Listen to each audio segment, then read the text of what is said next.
ভাইয়েরা আমার বন্ধুগণ, এই পৃথিবীর জমিনে এত নাজ নিয়ামত আমরা উপভোগ করতেছি যে আল্লাহ পাক দুনিয়াটা নিয়ামত দ্বারা সাজায় দিছে। সেই আল্লাহর নিয়ামতের শুকর আদায় করছো না বান্দা? কিন্তু এমন একটা সময় আসবে বান্দারে, দুনিয়ার জমিনে তোমার জীবনটারে তুমি বড় মহব্বত করো, জীবনটারে বড় ভালোবাসো। আজকে যদি এই দেহার মধ্যে একটা অসুখ হয়ে যায়, সর্বপ্রথম গঙ্গাচড়া বাজারে সবচেয়ে ভালো ডাক্তার কে আছে তার কাছে যাই।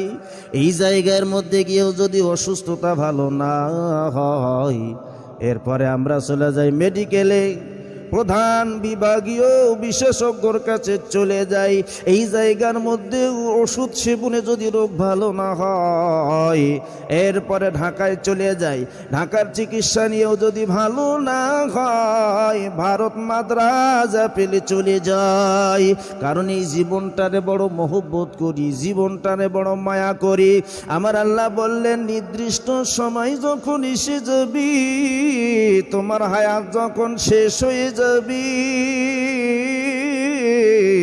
আমি আল্লাহর কাছে তোমারে ধরা দিতে হবে। এই দুনিয়ার মায়ায় পড়ে কত সম্পদের পাহাড় তৈরি করলাম, কত জায়গা জমি, কত বিল্ডিং বাড়ি বানাইলাম। মউতের ফেরেশতা আজরাইল যখন রূহ নেওয়ার জন্য এসে হাজির হয়ে যাবি, এই জায়গা জমি, এই সম্পদ, এই বাড়ি ঘর কোনো কাজে আসবে না। আমার ভাইরা জাতিরকে এত মহব্বত করলেন, শরীরের ঘাম ঝরাইয়া খাওয়াইলেন, স্ত্রী স্বজন, আত্মীয় স্বজন, সন্তান সন্তাদি। আপনি মারা যাবার পর কান্না করবে, কান্না করতে করতে জমিন ভিজায়া ফেলবে। যতই কান্না করুক, একদিনের ওপর 2 দিন আপনার লাশটা দুনিয়ার জমিনে রাখবে না। কারণ পচনি শুরু হয়ে যাবে, গন্ধ বাহির হয়ে যাবে।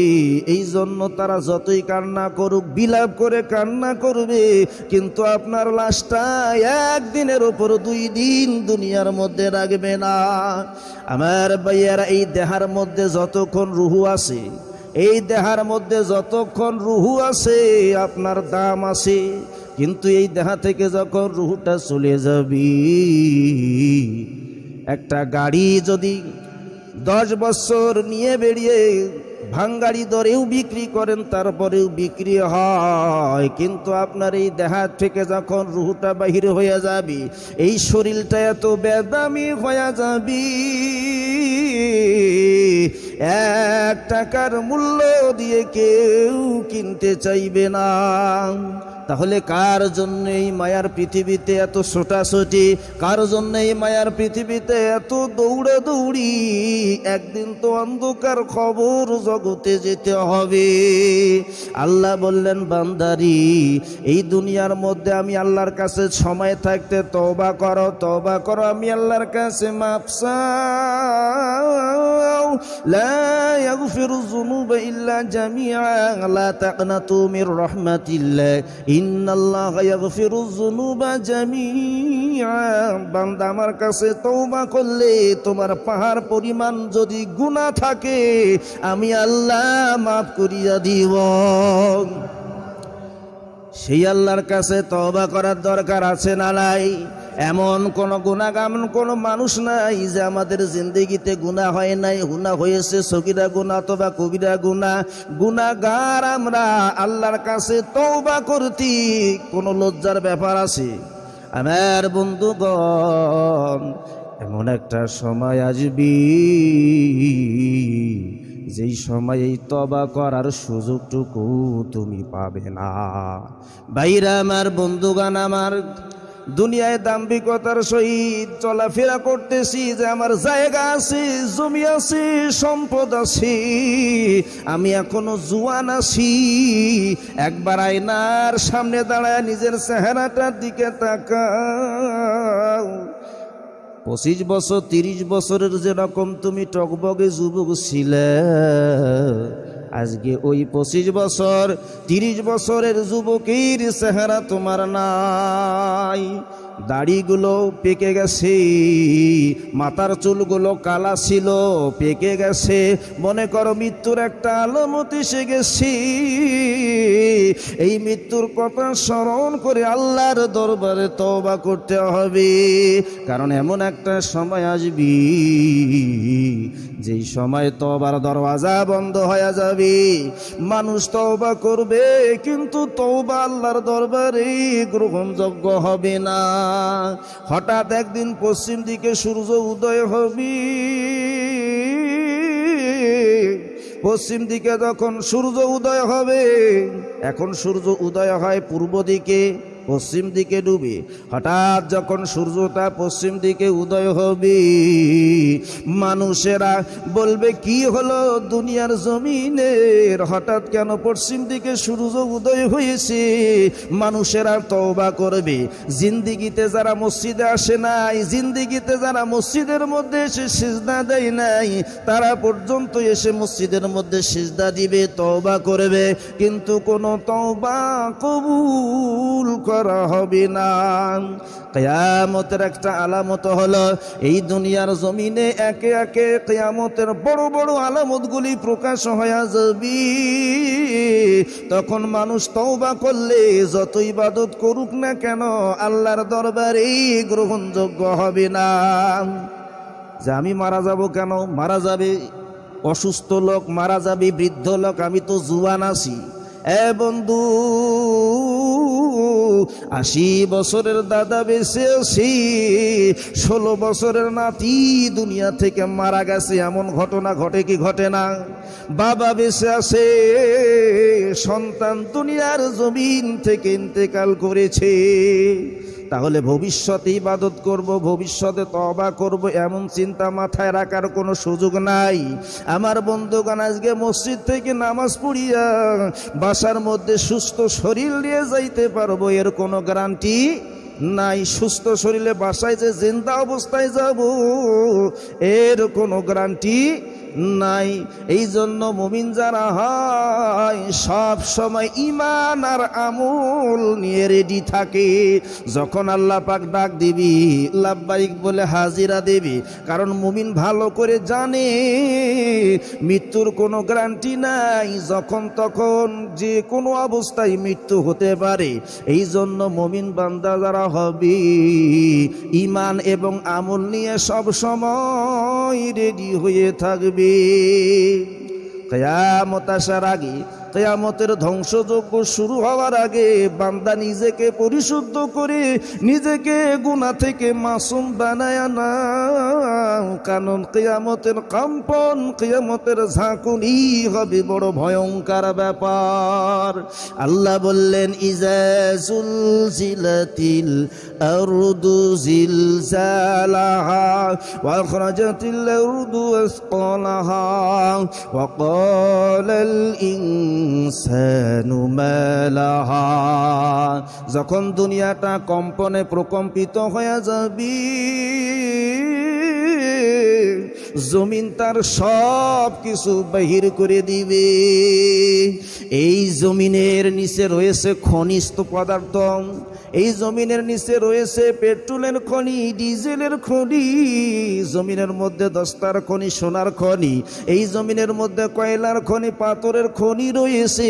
এই খনিজ পদার্থর খবরগুলো আমরা জানি, কিন্তু এই খবরের বাদ দিয়ে আরো জমিনের মধ্যে এমন কিছু খনিজ সম্পদ আছে যেগুলো আমরা আবিষ্কার করতে পারি নাই। সোনা রূপা, দস্তা, এরপরে পেট্রোল, ডিজেল, পাথরের খনি, কয়লার খনি, এই খনিগুলোর খবর আমরা আবিষ্কার করতে পারছি, কিন্তু আমাদের আবিষ্কারের বাহিরে এমনও কিছু দামি খনিজ পদার্থ রয়েছে যেগুলো আমরা এখন পর্যন্ত আবিষ্কার করতে পারি নাই। আল্লাহ বলবেন যখন দুনিয়ার জমিনে কম্পন শুরু হয়ে যাবে, জমিন তার সমস্ত ভারসমূহ বাহির করে দিবে। মানুষের পেটের মধ্যে যদি বদ হজম হয়, পেটের মধ্যে যদি হজম না হয়, বমি করে ফেলে। এমনইভাবে পৃথিবীর জমিনটা সব কিছু ভিতরে যা আছে বাহির করিয়া দিবে। যখন দুনিয়ার জমিনে কম্পন সৃষ্টি হয়ে যাবে, দুনিয়ার মধ্যে ভূমিকম্প হয়, মাত্র কয়েক মিনিটের ভূমিকম্প, কয়েকদিন আগে ভূমিকম্প হলো। আমার ভাইরা, ঢাকার মধ্যে বিল্ডিং ধসে গেল, মাত্র কয়েক সেকেন্ডের ভূমিকম্পে সমুদ্রের মধ্যে তরঙ্গ সৃষ্টি হয়। এরপরে কত বিল্ডিং ধসে যায়, কত মানুষ মারা পর্যন্ত যায়। কিন্তু যখন এই দুনিয়ার জমিনে কিয়ামতের কম্পন শুরু হয়ে যাবে, দুনিয়ার ভূমিকম্পের মতো নয়, লক্ষ কোটি গুণ বেশি আঘাত আনবে জিলজাল। আমার ভাইয়েরা, দুনিয়া যখন ধ্বংস হয়ে যাবে, আল্লাহ রাব্বুল আলামিন এই সূরা জিলজালের মধ্যে প্রথম কিয়ামতের চিত্রটা, ধ্বংসযোগ্য বিষয়টা তুলে ধরেছেন। এই দুনিয়ার মধ্যে কোন কম্পন সৃষ্টি হয়ে যাবে, দুনিয়া ধ্বংসযোগ্য আরম্ভ হয়ে যাবে, আসমান জমিন গ্রহ নক্ষত্র সূর্য চন্দ্র সব কিছু ধ্বংস হয়ে যাবে।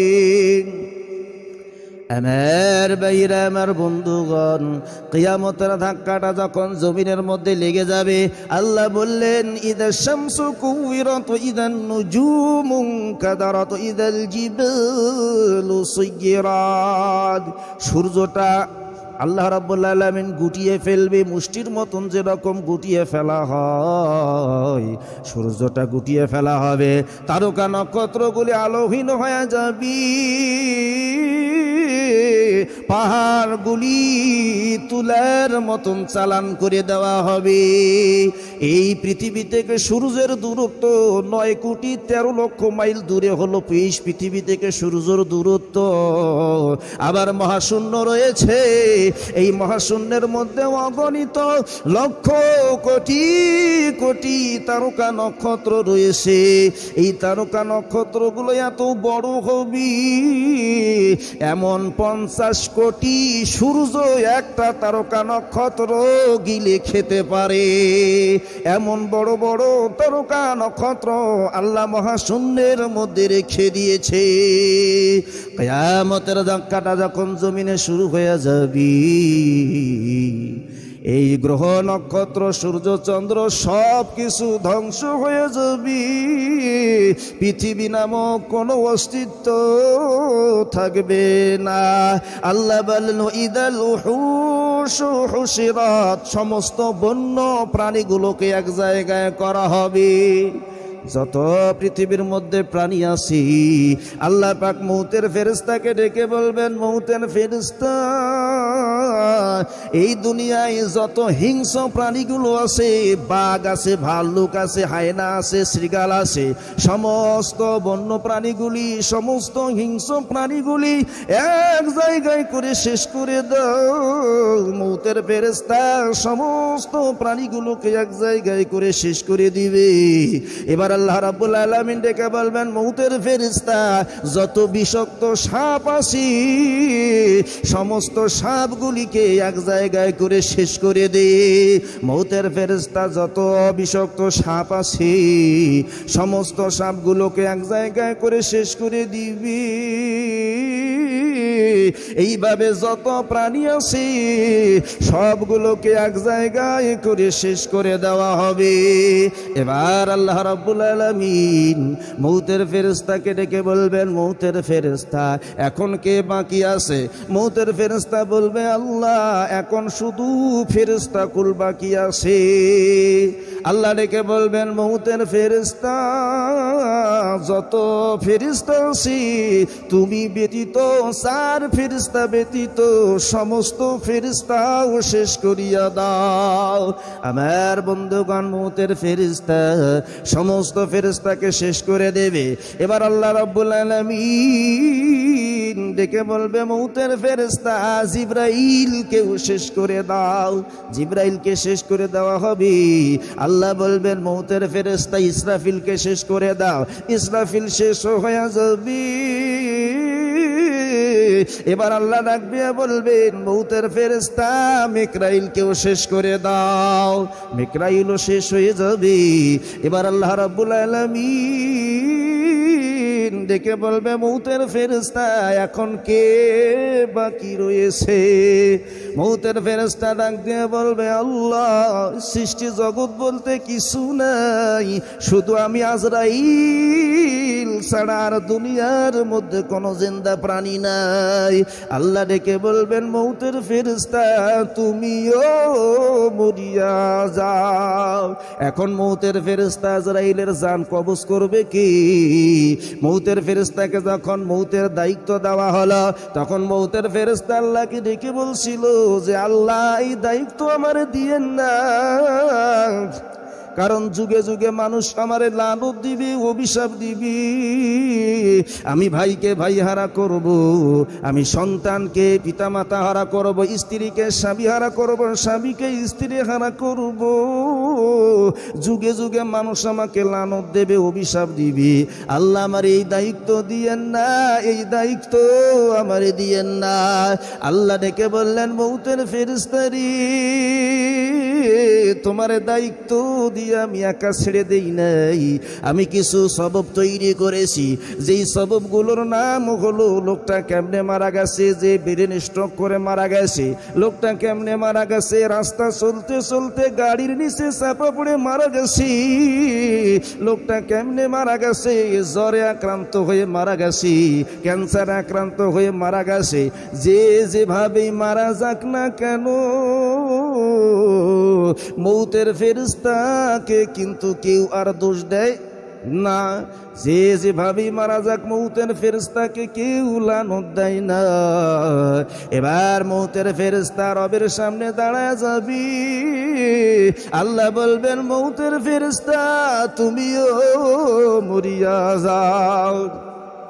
মউতের ফেরেশতা আজরাইল ডেকে বলে আল্লাহ এই দায়িত্ব আমি আগে জানলে নিতাম না। মউতের ফেরেশতা নিজের হাত দিয়ে নিজের জীবনটা কবজ করে দিবি। এত জোরে একটা চিৎকার মারবি, যদি দুনিয়া আগের অবস্থায় থাকতো দুনিয়া সব ধ্বংস হয়ে যাইত। এবার মউতের ফেরেশতাও শেষ হয়ে গেল। আসমান নাই, জমিন নাই, গ্রহ নক্ষত্র, সূর্য চন্দ্র, পৃথিবী বলতে কিছু নেই, গোটা পৃথিবী ধ্বংস হয়ে গেল। দুনিয়ার মধ্যে কোনো মানুষ নাই, কোনো ফেরেশতা নাই, কোনো জায়গা জমি আসমান জমিন কিছু নাই। একজন আছে, বলেন তো তিনি কে? লিল্লাহিল ওয়াহিদিল কাহ্হার। যখন কেউ ছিল না তখন ছিলেন আমার আল্লাহ, যখন কেউ থাকবে না তখনও থাকবে আমার আল্লাহ। আল্লাহ আল্লাহ ক্যা মুবারক নাম হাই, আল্লাহ আল্লাহ মুমিনো কা কাম হাই। আমার ভাইরা দুনিয়া যখন ধ্বংস হয়ে গেল, এবার আমার আল্লাহ রাব্বুল আলামিন আফসোস করতে থাকবে। এটা হলো পরওয়ারদিগারের আফসোস। আল্লাহ ডেকে বলবে এ দুনিয়া আইনা জিবালুকে, এ দুনিয়া তোর বড় বড় পাহাড়গুলি কোথায়? এ নমরুদ কোথায়? এ সাদ্দাত কোথায়? এ ফেরাউন কোথায়? আজকে তোমাদের ক্ষমতার বাহাদুরি কোথায়?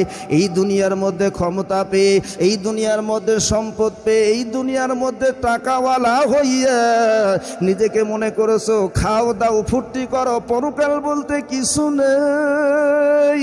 আজকে তোমাদের সেই ক্ষমতার বাহাদুরি কোথায়? আমার ভাইয়ের আল্লাহ রাব্বুল আলামিন এইরকম 40,000 বছর আফসোস করবেন। এটা পরওয়ারদিগারের আফসোস। এবার আল্লাহ রাব্বুল আলামিন সর্বপ্রথম হযরতে ইসরাফিল আলাইহিস সালামকে বানাবেন। আল্লাহ ডেকে বলবেন ইসরাফিল তোমার বাঁশির মধ্যে ফু দিয়ে দাও, এখন ফাইনাল খেলা শুরু হয়ে যাবে। আমার ভাইয়েরা দুনিয়ার মধ্যে খেলা হয়, ফুটবল খেলা 90 মিনিটের খেলা হয়, কথা ঠিক না ব্যাঠিক? 90 মিনিটের খেলা হয়। বিশ্বকাপ ফুটবল যখন শুরু হয় অনেক যুবক আছে রাত 3টা পর্যন্ত জাগ্রত হয়ে বিশ্বকাপ খেলা দেখে, কথা ঠিক না ব্যাঠিক? বন্ধুগণ আমার, শুধু তাই নয়, অনেক বৃদ্ধ আছে, অনেক বয়স্ক লোক আছে ফুটবল খেলার ভক্ত।